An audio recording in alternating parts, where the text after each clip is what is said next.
안녕하세요. 대박스킨의 이미영입니다. 오늘도 제가 여러분에게 유익한 정보를 드리기 위해서 영상을 준비했는데요. 요즘에 영상을 찍으면서 정말 많이 느끼는 건 구독자가 많지 않더라도 한 명, 두 명만 내 영상을 보더라도 그 사람한테 도움이 되는 그런 영상이라면 올릴만 하다라는 생각을 많이 합니다. 요즘 제 영상을 보고 찾아오시는 분들도 있고 연락을 하시는 분들도 있고 컨설팅 의뢰를 한다거나 뭐 강의를 같이 기획해보자 라고 하시는 분들도 있어서 사실 요즘 영상을 찍으면서 많이 뿌듯한데요. 제가 유튜브를 시작한 지 꽤 됐는데 한 4년 정도 됐는데 아직 구독자가 1000명이 안 되거든요. 그래서 구독자 이벤트도 앞으로 종종 해볼 생각을 하고 있습니다. 사실 제가 판매하는 게 화장품이다 보니까 화장품 무료로 나눠드릴게요. 구독해주세요. 이러고 싶지만 그거는 너무 물질적인 공세인 것 같아서 정말 유익한 정보가 있다면 많이 구독해주시면 좋을 것 같습니다.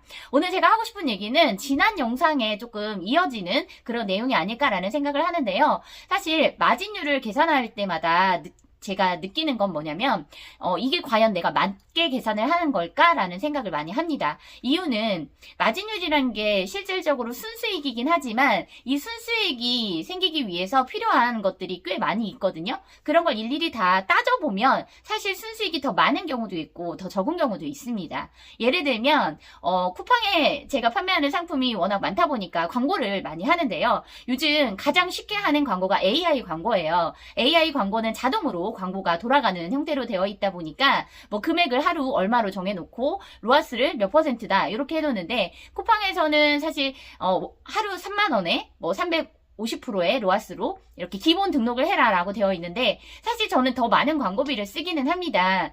이유는 광고를 많이 하면 많이 할수록 내 상품이 노출이 많이 되기 때문이겠죠. 그런데 그런 광고비를 다 계산을 하고 수수료라던가 뭐 사이트에 내는 수수료 그리고 부가세 이런 것들 소득세 이런 것까지 다 생각을 하면 사실 지금 제가 판매하고 있는 상품의 마진율은 아주 적은 건 5% 정말 많은 건 15%이 정도 되는 것 같아요. 그렇게 많은 상품을 판매를 하는데 마진율이 그거밖에 안 돼요? 라고 생각을 하실 수도 있는데요. 한 달에 제가 평균 5천만 원에서 6천만 원 정도의 매출을 만들어내고 있는데요. 여기서 뭐 이거 빼고 저거 빼고 다 하면 사실 많이 벌면 500만 원 정도? 진짜 정말 괜찮았다 수익이 라고 하면 한 600에서 700 정도의 그런 수입을 얻고 있습니다. 물론 여기에는 이것저것 뺄 것들을 다 계산한 금액이 되겠죠. 인건비도 그렇게 많이 들진 않아요. 뭐 알바 해주는 친구가 2명이 있어서 사실 그 2명의 인건비를 뺀다 하더라도 어떻게 보면은 거의 다 저의 열정을 불태워서 하는 거다 보니까 그런데 일반적으로 직장에 다니는 사람들이 생각할 때는 사실 큰 돈을 번다라고 생각할 수 있을 텐데요. 이 마진에서 가장 중요한 거가 어떻게 보면은 이 상품에서 제가 남기는 거잖아요. 저는 좀 요즘 화가 나는 게 뭐냐면 신상품을 사입을 해서 상품을 등록할 때마다 이런 생각을 합니다. 과연 저 최저가로 팔고 있는 사람은 마진을 계산하는 걸까? 남는다고 생각하고 저 가격에 파는 걸까? 라고 생각하는 경우가 많은데요. 제가 상품을 사입하는 곳이 약간 특수한 곳이기 때문에 사실 가격이 거의 정해져 있습니다. 조금 더 싸게 사는 방법은 실질적으로 제조사에서 직접 상품을 가져오는 게 가장 싸게 사는 방법일 텐데요. 그 이외에도 사실 불법과 합법을 왔다 갔다 하면서 사입을 하시는 분들이 꽤 많이 있는데 저는 최대한 합법적인 걸로 물론 100% 합법적이진 않겠죠. 어떻게 보면 제조사 입장에서는 나한테 직접 가져가는 게 아닌 건 합법적인 게 아니야 라고 생각을 할 수도 있겠지만 중간중간 유통 과정은 다 들어갈 수 있습니다. 제가 제조사에서 직접 가져오진 않지만 사실 상품이 들어올 때는 거의 제조사에서 오는 경우가 많이 있거든요. 브랜딩이 되어 있는 상품이고 제가 사입하는 곳이 특정한 곳이기 때문에 그곳에서 사입을 해서 다시 판매하는 걸 리셀이라고 하잖아요. 그런데 이 리셀을 하다 보면 그런 경우가 있어요. 저는 16년 동안 사업을 하면서 절대 꺾이지 않는 소신이 하나 있는데요. 내가 판매하고 있는 상품을 내가 직접 제조한 것처럼 열심히 팔자였어요. 그러다 보니까 처음에는 물론 사진이라던가 상세 페이지라던가 이런 것들을 그냥 긁어오는 형태로 그렇게 해서 조금 상품을 등록해봤는데요. 이게 내 상품이 아니고 내 사진이 아니고 내 상세 페이지가 아니다 보니까 처음에는 내용 증명을 정말 많이 받았습니다. 뭐 이유도 각양각색이었어요. 그냥 팔지 말아라. 아니면 상세 페이지를 쓰지 말아라. 사진을 쓰지 말아라. 뭐 여러 가지였는데요.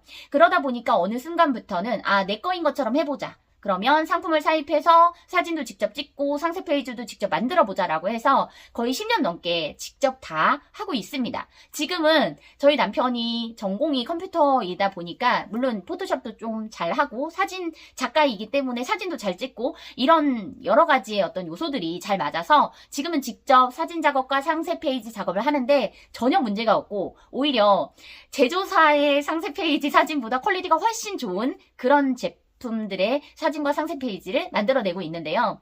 그러다 보니까 이 가격적인 부분에서 제조사의 가격을 최대한 반영을 해서 상품을 판매하고 싶다라는 생각을 하게 되더라고요. 그래서 비싸게 올리면 당연히 안 팔리죠. 아무리 사진과 상세 페이지가 좋다 하더라도 너무 비싼 가격이면 팔리지 않습니다. 그래서 항상 합리적인 가격을 찾으려고 노력을 많이 하는데요. 그러다 보니까 마진율이 좀 좋은 상품이 있는가 하면 그렇지 않은 상품들이 있는데 저처럼 이렇게 상품을 판매하고 있는 리셀을 하고 있는 판매자들 중에서 마진율 계산을 제대로 하지 못해서 마이너스인 걸 모르고 상품을 그냥 등록해서 파는 판매자들도 꽤 많이 있고요. 좀 최저가 이런 거에 맞춰서 위너라고 하죠. 가장 상위에 노출되는 상품을 만들기 위해서 최저가로 판매를 하시는 분들도 있는데요. 이 부분을 얘기를 해드리면 깜짝 놀라실 수도 있어요. 최저가로 판매를 하는 상품을 가지고 있는 판매자들이 사실은 모든 상품을 다 최저가로 판매를 하진 않습니다. 내 사이트를 노출을 시키고 내가 판매하고 있는 상품을 노출시키기 위해서 판매하고 있는 것 중에서 한두 가지의 상품만 최저가로 판매를 하고 나머지는 다 제값을 받는 경우가 많아요. 그러면 굳이 최저가의 상품으로 올려서 판매를 하는 이유는 뭐냐라고 한다면 여러 가지 이유가 있는데요. 대회비인데 그래도 알려드릴까요? 뭐 다 까고 알려드리죠 뭐. 저 같은 경우에는 한 달에 3,000개에서 5,000개 사이에 택배를 유지를 하고 있습니다. 거의 대부분은 5,000개 가까이 택배가 나가고 있는데요. 그러다 보니까 택배비가 정해져 있어요. 그래서 그 택배비를 넘어서려면 5,000개 이상의 상품이 나가야 되는데 그러지 못하니까 항상 고정되어 있는, 계약되어 있는 그런 택배비가 나가거든요. 여기서 조금만 넘어서서 5,000개가 넘어가면 택배비가 내려갑니다. 그러면 택배비 그거 뭐 얼마나 한다고 하겠는데 사실은 5,000개 이상인 경우에 이전 택배비와 100원 정도의 차이가 나는데요. 5,000개를 기준으로 100원이면 한 달에 50만 원이라는 순수익이 더 생기게 됩니다.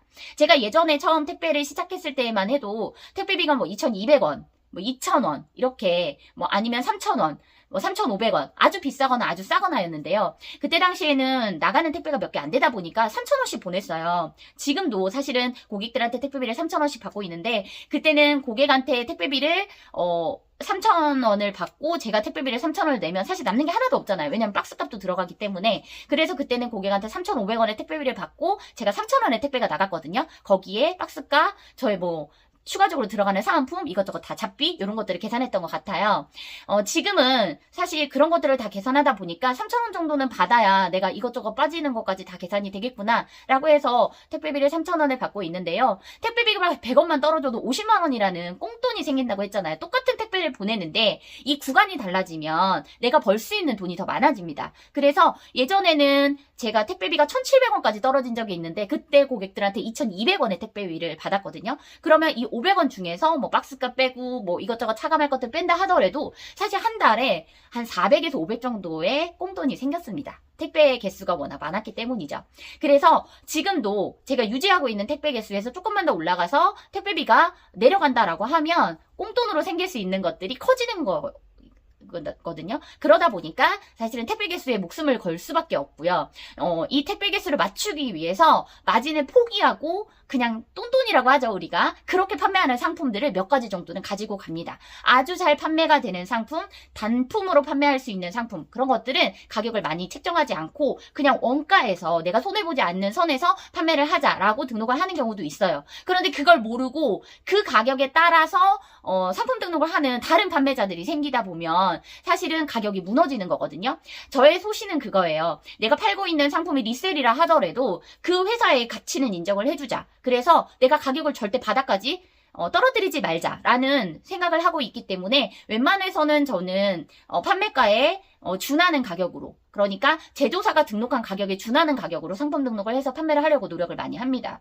요즘에 상품 등록하시는 판매자들 보면 정말 이게 맞는 가격인가 싶은 정도로 올리시는 분들이 많은데요. 최저가로 등록해 놓은 사람의 가격을 그대로 따라가면 절대 안 된다는 거죠. 그래서 내가 사입하는 원가에 어느 정도의 마진을 생각해서 등록을 하고, 만약에 이게 최저가가 되지 않고 위너가 되지 않는다라고 하면 다른 방법들을 생각을 해봐야 됩니다. 그 방법이 뭐냐면 여러 가지의 상품을 합해서 구성을 짜는 건데요. 어떤 상품은 좀 비싸고 어떤 상품은 좀 싸고 이런 상품들이 있다라고 하면 여러 개의 상품을 섞어가지고 구성을 짜게 되면 원래 내가 판매하려고 했던 가격이 좀 쌌다 하더라도 구성을 짰을 경우엔 조금 더 비싸게 등록을 해서 판매를 할 수 있는데요. 이걸 우리가 객단가를 높인다라고 얘기를 합니다. 저는 평균적으로 객단가가 3만 원 선인데요. 어떤 건 뭐 5천 원짜리도 있고 만 원짜리도 있겠지만 좀 비싼 7만 원, 뭐 9만 원, 10만 원 이상 되는 그런 상품들도 구성을 하고 있기 때문에 평균적으로 하루에 한 7, 80개의 택배를 포장한다라고 하면 객단가가 한 3만 원대 정도 되는 것 같아요.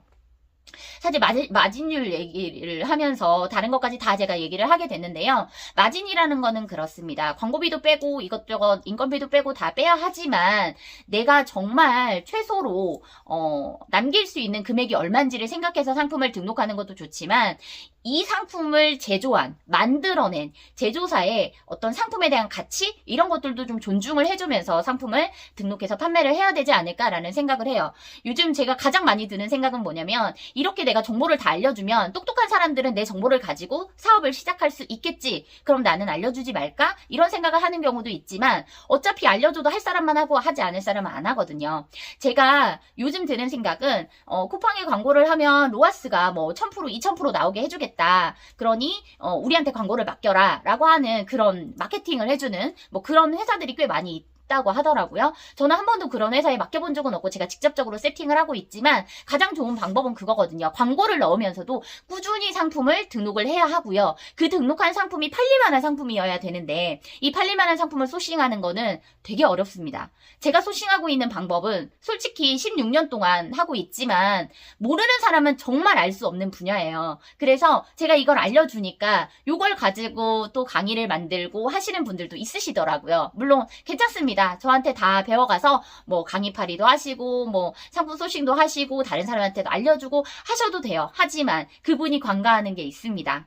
16년 동안 제가 살아남았다고 한다면 정말 저만의 노하우가 있겠죠. 그걸 제가 파트너에게 다 공개하지는 않습니다. 저는 마진율도 보이지 않는 마진율과 보이지 않는 마진율까지 계산을 하고 있거든요. 그래서 저만의 노하우는 저만 알고 있는 거고 저한테 컨설팅을 의뢰한 그런 분들이 있는데요. 그런 분들한테도 웬만한 것까지는 다 알려드리지만 아주 자세하게 아주 모든 것까지 다 알려드리지는 않거든요. 그래서 저와 파트너를 하고 계시면 이 노하우가 다 들어가 있는 상품을 제가 공급을 해드리고요. 어떻게 보면 배우는 입장에서는 사실 알려만 줘도 감사합니다 할 수도 있겠지만 요즘에는 정말 야같다. 와, 자기 것만 챙기는구나 하는 분들도 꽤나 많이 있어요. 하지만 저는 청출어람이라고 하잖아요. 저한테 배워서 더 잘하면 저는 만족합니다. 감사하게도 생각하고요. 그런데 요즘에 광고라던가 이런 걸 많이 보면 사실 로아스 부분이 되게 민감할 수밖에 없는데요. 광고를 하면서 가장 많이 느끼는 건 뭐냐면 열심히 하는 사람은 따라올 수 없구나라는 생각을 합니다. 그 로아스도 마찬가지예요. 그냥 대량으로 상품 등록하고 긁어와가지고 막 등록해서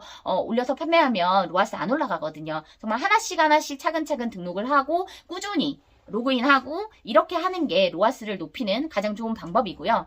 내가 상품을 판매할 때 그 상품에 대한 가치를 계속해서 이어나가야지만 오랫동안 판매할 수 있는 상품으로 그 상품이 남습니다. 잠깐 반짝하는 그런 상품들이 정말 많아요. 한번 이렇게 출시했다가 그냥 없어지는 그런 상품들도 꽤나 많이 있거든요. 그런데 제가 판매하고 있는 상품들은 꽤 오래된 회사들의 상품이기도 하고 뭐 몇십 년 이상 된 회사들의 상품이기도 하고 그 브랜드 하나 자체가 4년에서 5년 이상 가는 경우도 꽤나 많이 있어서 저는 절대 그 상품의 가치를 훼손하는 가격으로는 등록하지 않습니다. 마진율 계산하실 때 딱 하나 꼭 기억하실 건 내가 판매하고 있는 상품이 내가 만들지 않았지만 내가 직접 만든 것 같은 마음으로 판매를 하시면 좋겠다라는 생각을 합니다. 두서없이 얘기를 한 것 같지만 중요한 것들은 다 캐치하셨죠? 네, 오늘 영상이 여러분에게 도움이 되셨다면 구독과 좋아요, 댓글과 알림 설정 부탁드리겠습니다. 감사합니다.